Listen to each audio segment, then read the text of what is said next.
Hi everyone, my name is Shauna in case you know, and welcome back to another video.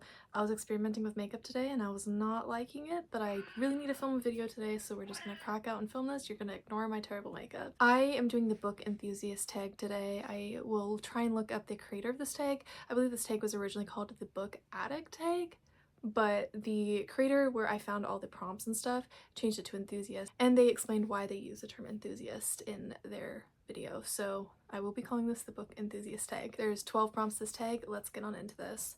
Question number 1, what is the longest amount of time you can go without picking up a book? It really varies. It depends on whether I'm in a slump or not. When I'm in a slump, sometimes I go up to 3 months without picking up a book, but when I'm not in a slump, the most I could go is about 48 hours before I start getting the itch to pick up a book and read it. Question number 2, how many books do you carry on your person or Kindle at any one time? If I bring a book with me anywhere, I bring a singular book. I don't want to bring multiple books, especially when I'm on like trips. I'll bring one book, and then if I finish it, I'll read ebooks for the rest of the books. In terms of Kindle, I don't really carry my Kindle around with me very much. However, I have tons of ebooks on my phone, so as I said, I'll bring the single book with me on a trip or when I'm leaving the house, and then if I finish it, I'll pick up like an iBook, or I have the Kindle app on my phone, and I have Kindle Unlimited, so I have a good selection on there. Question number 3, do you keep every book you buy / receive, or are you happy to pass them along? I have this OCD thing where I can't get rid of a book until I've read it, and I can only get rid of a book if I don't like it. So unfortunately I keep most of the books that I have, which means that I have a huge collection of books. I just have so many, like it's really overwhelming. But if I finish a book and I give it 3 stars or under, I'm more than happy to give it away. 3 stars though is a little bit iffy. Sometimes it depends on whether it's a 3-star of like I liked it, or whether it's a 3-star of like it was just an okay read. Question number 4, how long would you spend in a bookshop on a standard visit? It really depends on my research before I go into a bookstore, and it depends on what mood I'm in. Sometimes I'm in the mood to just go browse a bookstore and find whatever books pique my interest, but a lot of times I go with a mission of having a few books to get, and when I go with a mission, I normally spend between 10 and 30 minutes in the bookstore. If I'm planning on just browsing, the max I'll do is like 45 minutes. I have POTS, condition where I can't stand very well for very long, and so I tend not to spend like a ton of time in bookstores because that requires a lot of standing and a lot of like squatting to get to the lower shelves and standing, which causes me to flare up. So 10 to 30 minutes is a good amount that I spend in bookstores. Question number 5, how much time per day do you actually spend reading? I spend a minimum of like 30 minutes, maximum of like 3 hours on special occasions. For me, I set a minimum page goal every day, so I either set a goal every day of finishing a graphic novel or manga or a short story that's like a shorter thing, and I do that when I'm behind on my reading goal. And then when I'm reading like a standard novel, I set a goal of reading at least 50 pages, and sometimes it flies by really quickly. Like if I'm reading contemporary romance, the 50 pages will fly by really quickly, sometimes I can get done in 30 minutes.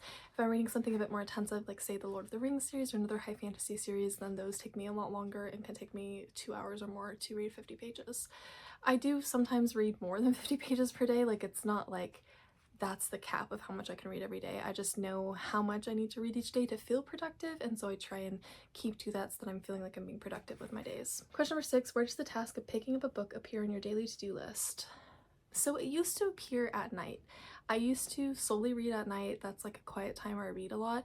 Now it really varies because I call people a lot at night. I call friends at night, I call my partner at night, and so I tend to pick it up more in the daytime. I don't do it super early. I do like evening, I would say. I'm not really someone who likes to wake up and start reading. I normally try and like wake up for a few hours before I pick up a book and read it because I am so groggy and it takes me forever to wake up every day for some reason. Question number 7, how many books do you reckon you own in total, including ebooks? I honestly have no clue. My best guess would be maybe 500, 600.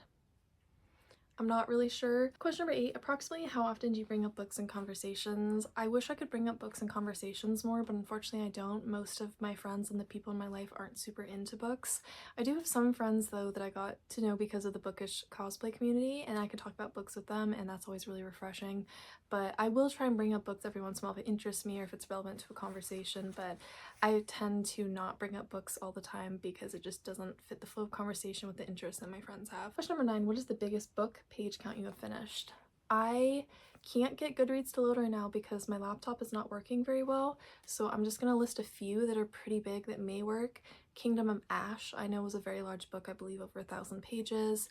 The edition of the Odyssey that I read was also over 1,000 pages. That was a big one. I think another big one that I read is The Host by Stephanie Meyer. I think those are the ones that are coming to mind, although the ones that I can think of I know for a fact are below 100% for sure. So those are the ones that are coming to mind. I also have read large chunks of the Bible because I grew up religious, but I've never read it all the way from start to finish, but I have read a vast majority of it, it feels like, so I guess technically the Bible could count too, but I don't know, I'm counting the other books as for sure since I have read every single word in those books, but the Bible I haven't. Question number 10, is there a book you had to get your hands on against all odds? Yes, there is quite a few. The first one that comes to mind though that like I had an adventure trying to get through all odds is Harry Potter and the Cursed Child. I had a copy reserved at a Barnes and Noble where I live, and I don't think I ever actually picked up that copy. I don't think it was like an official pre-order or anything. But I remember I was at my aunt's wedding, and the day after the wedding the book was released, and so we were like on the trek home, and I know we swung by a Costco to get the book at a Costco because I needed to read it in the car, and I read it in just a couple short hours in the car. So that was one that I was like, I need to get my hands on this, and I had sort of like an adventure trying to get it because I wasn't in town. I couldn't just pick it up at my local bookstore where I had a copy reserved for me. Question number 11, a book you struggled to finish but refuse to DNF. I very rarely DNF books. There's 3 books that I've DNF'd in my entire lifetime that I'm hoping to go back and finish at some point, but 2 of them really impacted my mental health to a negative degree, so I shouldn't pick those ones up. The one that's coming to mind is Aragon by Christopher Paolini, I believe is his name. Aragon is a book that I was very interested in. It was like dragons, it was fantasy, it was like popular when like a lot of other big fandoms were popular. And I ended up reading it for a readathon, which is really unfortunate because it's not the kind of book that you can just easily binge through. It's so boring. I really didn't vibe with it. I found it very, very dull, and it sucked because there was some interesting things to it and to the world building, but it just is so dense and hard to get through. It's sort of like Lord of the Rings, in the sense that like they're high fantasy with interesting stuff, but they are hard to get through because they're so dense and packed with information and the pacing is slow. So that's one that I really struggled with that I could have DNF'd and maybe should have, but I did not. Question number 12, what are 3 of your main book goals for the year? So I have, I believe, 3 book goals left because I finished 2 of my other book goals. I believe I set 5 book goals this year. So the book goals that I have left are to read at least 2 audiobooks, which will be super easy. I can just do one anytime I want on my phone. I have some ideas of some ones I want to do. I have some saved on Audible that I need to listen to. I also have won giveaways where I've won audiobooks. Like I know One for All by Lily Lainoff is one that I have that I could easily listen to. Sometimes I just also download free audiobooks on different audiobook sites just to see the options that are there. So I have a lot of options. My other goal is I'm trying to get the number of times that I've read the Harry Potter series, like the same number for each book. So this year I have to read Chamber of Secrets to Deathly Hallows, so I have to read the 6 books in the middle of that series. Of course that means that I've read Cursed Child and Sorcerer's Stone more than I've read the other books in the series. And then the final one I have is, I think it was like 75 books is what I set for my goal. Let me see if my laptop will open my goal. I always set an unofficial goal of trying to read at least 100 books every year, so that is sort of what I'm aiming for, but I always set a goal of like, this will be something that I'll be happy with if I reach this goal. Yep, I set it to 75 books this year, so I'm hoping to read at least 75 books this year. So that was all for this book tag. I hope all of you enjoyed the video. If you did, feel free to give it a thumbs up and subscribe to me if you haven't already. I upload one longer video every week on my channel. On the days that I'm not uploading longer videos, I upload my cosplay content over on YouTube Shorts, so feel free to go check those out if you're interested in cosplay at all. I hope all of you are having a great week, and I'll see all of you in my next video. Till next time, everyone, goodbye.